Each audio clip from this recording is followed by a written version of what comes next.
जय हिंद दोस्तों। मैं दीपांशु बैसला जो कि दिल्ली पुलिस सिलेक्टेड 2024। तो दोस्तों, आज मैं आपको बताऊंगा अपनी दिल्ली पुलिस की जर्नी के बारे में कि मेरी दिल्ली पुलिस की जर्नी कैसी रही, कैसे मैंने पढ़ाई करी है, मैं शुरुआत में पढ़ाई में कैसा था। आज हम सब कुछ के बारे में आपको बताऊंगा, किस प्रकार से मैंने मेहनत करी, मेरा सिलेक्शन कैसे हुआ, उसके बारे में पूरी डिटेल में आपको आज बताऊंगा मैं। तो दोस्तों, अब वीडियो शुरू करते हैं। तो दोस्तों, आप सभी को मेरे नाम के बारे में तो पता चल ही गया होगा। मैं उत्तर प्रदेश का रहने वाला हूँ और दिल्ली पुलिस में इस वक्त कार्यरत हूँ। तो साथियों, मैंने जो अपनी 12th पास करी थी वो मैंने पास की थी 2022 में। और मैं शुरुआत में से ही एक ठीक ठाक स्टूडेंट था, यानी पढ़ाई में ठीक था। ये नहीं कह सकता कि बहुत इंटेलिजेंट था, लेकिन ठीक था पढ़ाई में, समझ लेता था, यानी कि कोई कुछ टीचर समझाते थे तो दोस्तों, मैंने 2021 में 12th करने के बाद मैंने 2022 के लास्ट में मैंने कोचिंग लेनी शुरू करी, जो कि मैंने ऑफलाइन कोचिंग लेनी शुरू करी, जहाँ मैं 4 से 5 महीने मैंने ऑफलाइन कोचिंग ली। वहाँ से मैंने अपनी मैथ और रीजनिंग को का जो बेसिक है वो क्लियर कर लिया था। ये नहीं कह सकता कि मेरा जैसे कि दिल्ली पुलिस में 15 क्वेश्चन आते हैं तो मैं 15 में से 15 कर दूंगा या 14 कर दूंगा, नहीं। लेकिन 15 में से 8, 9 या 10 क्वेश्चन मैं बड़े आराम से कर देता था उस टाइम। ठीक है। उसके बाद रीजनिंग में तो मेरे 22-23 ही कर देता था मैं, इतनी हो गई थी तैयारी।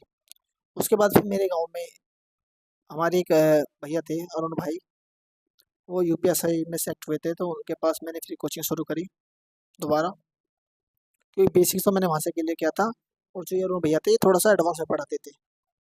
तो यहाँ से जब मैंने इनके पास में 4 से 5 महीना पढ़ा, इनके पास 4 से 5 महीना पढ़ने के बाद मेरे मैथ में से दिल्ली पुलिस में 15 में से 15 या 14 या 13 क्वेश्चन आराम से ठीक हो जाते थे, क्योंकि एक दो क्वेश्चन है तो की तो सिली मिस्टेक आप सब जानते हो ही जाती है, इतने का सब वही कर देते हैं। लेकिन मैं डेली लेकिन उसमें भी मेरा रूटीन क्या था पढ़ाई करने का। जब मैं शुरुआत में कोचिंग लेने गया था वहाँ पर, जहाँ पहले आपको बताए थे, एक भैया के पास, संजीव भैया के पास 4 से 5 महीना पढ़ा। तो वहाँ पर जब मैं पढ़ाई करता था तो मैं सुबह वहाँ पर 8 बजे जाता था कोचिंग, और वहाँ से फिर मैं 10 बजे वापस आता था घर पर।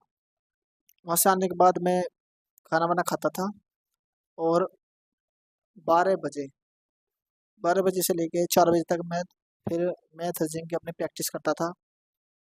जो उन्हें पढ़ाते थे उन्हीं का रिवीजन, यानी वो उन्होंने हमें एक बुक बताई थी, आर एस अग्रवाल। तो मैं उसी बुक से क्वेश्चन अपने प्रैक्टिस के तौर पर लगाता था, और रीजनिंग के भी एक मेरी बुक थी, उससे लगाता था। तो मैं ऐसे ही डेली 3 से 4 महीना करता था, और थोड़ी बहुत जीके भी मैं पढ़ता रहता था, ताकि मेरी जीके से भी मैं जुड़ा रहूँ। क्योंकि जीके की शुरुआत में मेरे बिल्कुल भी याद नहीं होती थी, ना मुझे पे तरीका था जीके याद करने का। मुझको बहुत जोर पड़ता था, क्योंकि जीके याद ही नहीं हो पाती थी भाई, इतनी हार्ड लगती थी मुझे। तो वहाँ पर मेरा ऐसा था, मैथ रीजनिंग और थोड़ी बहुत जीके भी मैंने वहाँ से करी, ज़्यादा नहीं, थोड़ी बहुत। फिर अनु भाई के पास मैं क्या करता था, 8 बजे जाता था। तो उनका जो जीके पढ़ाने का तरीका वो बहुत ही बेस्ट था। मैंने उनसे ही जीके याद करना सीखा। उन्होंने एक तरीका बताया, उस तरीके को मैंने अमल में लाया, मैंने उसी को अपनाया।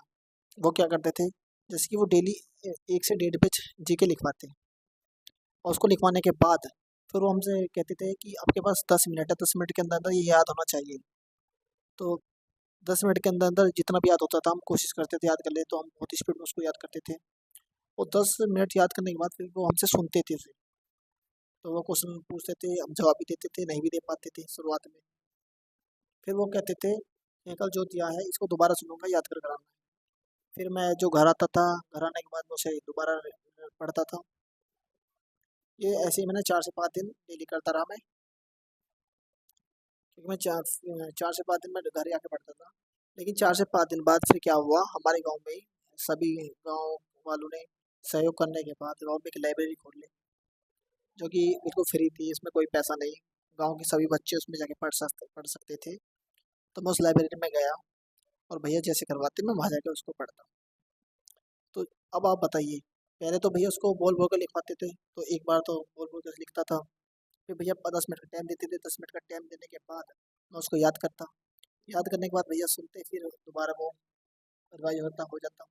फिर अगले दिन भैया क्या करते कि जब हम कोचिंग दोबारा जाते, तो भैया दोबारा सबसे जीके लिखवाते सबसे पहले। ठीक है। जीके लिखवाने के बाद जो जीके आज लिखवाई है उसको, और जो कल थी उसको, कहते हैं कि तुम्हारे पास 10 मिनट है, उन सबको याद करो, मैं आपसे सुनूंगा। 10 मिनट के अंदर अंदर हम उसको याद करते थे, जितना भी कर पाते। ये तो नहीं कि हम सारा याद कर पाते थे, लेकिन जितना भी हो पाता था हम कोशिश पूरी करते थे। फिर भैया उसको सुनते दोबारा, फिर भैया को दोबारा सुनाते। भैया फिर कहते कि कल दोबारा सुनूंगा, इसको घर से याद करके आना है। तो हम दोबारा घर से लेके जाते, तो हमारा डेली रूटीन चलता था। तो उससे मेरा जीके याद करने का जो मजा था, मुझे जीके याद करने फिर मजा आने लगा। और फिर मैंने जीके पढ़नी शुरू करी। फिर तो मैंने भाई जीके अच्छी तरह से याद होने लगी मेरे। मैं बार बार रटता, बार बार याद करता, उससे मुझे जीके होते की। तो आप भी इस तरीके को अपना सकते हैं, ये सबसे एक बेस्ट तरीका है जीके को याद करने का। क्योंकि जीके एक बहुत बड़ा सिलेबस है, जिसको आप और मैं तो सोच भी नहीं सकते कि कितनी बड़ी है। लेकिन हाँ, कुछ ऐसा है जो टॉपिक से आप टॉपिक को कंप्लीट कर सकते हैं, सिलेबस को नहीं। टॉपिक वाइज आप करें कि जिस टॉपिक से क्वेश्चन आते हैं। इसीलिए मैं आपको जो टारगेट करा रहा हूँ, टारगेट में टॉपिक वाइज ही क्वेश्चन देता हूँ, उसी को जो मैंने अपने जीवन में देखा है कि किस प्रकार से याद कर सकते हो। ठीक है, ऐसे करता। और मैथ में वो क्या करते थे, मैथ को सिर्फ बोल बोल के लिखवाते हैं, मैथ के जो मतलब हार्ड थोड़े क्वेश्चन होते हैं वो नहीं करवाते। तो मैथ हमारी उससे हो गई थी, और रीजनिंग भी। और जो गांव में लाइब्रेरी थी, मैं फिर घर से 8 बजे जाता, और वहाँ उनके घर के पास ही लाइब्रेरी थी। तो मैं घर सिर्फ 1 बजे आता था खाना खाने, और 2 बजे फिर वापस आता था खाना खाकर। फिर मैं शाम को 5 से 5:30 बजे आता था, और घर चाय पीकर या दूध पीकर, जो भी मिल जाता उसको पीकर वापस जाता। फिर पढ़ने के बाद मैं रात को आता था 8, 8:30 या 9 बजे, फिर खाना खाकर थोड़ा आधे घंटा थोड़ा सा जैसे कि रिवाइज कर लिया कुछ भी, और फिर सो जाता। ये मेरा डेली का रूटीन चल रहा था। और बीच में एक दो बार मैं गैप कर देता था, क्योंकि रेस्ट के लिए मैं एक दिन का रेस्ट बीच में रखता था, जिससे माइंड फ्रेश हो जाए, खेलने के लिए, कुछ ऐसे करने के लिए। और दोस्तों, मैं लाइब्रेरी में ये नहीं है कि मैं लाइब्रेरी पूरे दिन जाता था, पूरे दिन पढ़ाई करता, नहीं। मैं बीच बीच में मनोरंजन के लिए एक दो सॉन्ग सुनता। जैसे मुझे गाना मेरा बहुत पसंद अच्छा लगता था मुझे, कर हर मैदान फतेह, ये रणबीर कपूर का गाना है। बहुत अच्छा सॉन्ग था ये। तो ये मुझे बहुत ही मोटिवेट करता था। मैं इस गाने को सुनता और अच्छे से मेहनत करता। तो दोस्तों, ये हमारा डेली का मेरा रूटीन चलता रहा। फिर एग्ज़ाम हो दिए, कई एग्ज़ाम दिए, 1-2 नहीं हो पाए। मेरा एसएससी जीडी का मैंने 2022 वाला एग्ज़ाम दिया था, तो उसमें मेरा सिलेक्शन नहीं हो पाया था। उसमें मेरे 128 मार्क्स थे, और कट ऑफ 133-34 गई थी। तो फाइनल सिलेक्शन नहीं हो पाया था। एक सीएसएफ फायरमैन 2000, वो भी 22 से 23 की वैकेंसी थी शायद। उसमें मेरे 91.72 मार्क्स थे, और कट ऑफ थोड़ी ज़्यादा थी, 2-3 नंबर से मैं उसमें रह गया था, उसमें मेरा सिलेक्शन नहीं हो पाया था। लेकिन मैंने हार नहीं मानी थी। बाकी वो है कि थोड़ा दुःख तो होता ही है भाई। मुझे बिल्कुल भाई दुःख हुआ था जब सिलेक्शन नहीं हो पाया था। पर ये ऐसा नहीं था कि सिलेक्शन नहीं होगा, ये विश्वास था, क्योंकि मेहनत कर रहा था भाई। और जब कोई मेहनत करता है ना, तो उसको विश्वास होता है कि सिलेक्शन मेरा एक दिन ज़रूर होगा। उसी को देखते हुए मैंने मेहनत करी। दिल्ली पुलिस का एग्ज़ाम मेरा पटना गया था, आप देख सकते हो। पटना बहुत दूर पड़ता है। मुझे तो 3 से 4 दिन लगे थे, और मैं गया पटना, मैंने एग्ज़ाम भी दिया। और एग्ज़ाम दिया, और भाई मेरे 74 मार्क्स उसमें बने। और 74 मार्क्स बनने के बाद मैंने दिसंबर में ही 21 या 22 दिसंबर से मैंने फिजिकल की तैयारी शुरू कर दी। क्योंकि मैंने ना तो किसी कटऑफ पे विश्वास करा, ना किसी पे इतनी जाएगी उतनी जाएगी, नहीं। मैंने सोचता बस मेरे दिमाग में एक ही बात चल रही थी कि जब इतना पढ़ने के बाद मेरे इतने नंबर हैं, तो भाई सभी के इतने होंगे, मैं नहीं, फिजिकल में फुल मेहनत करूँगा।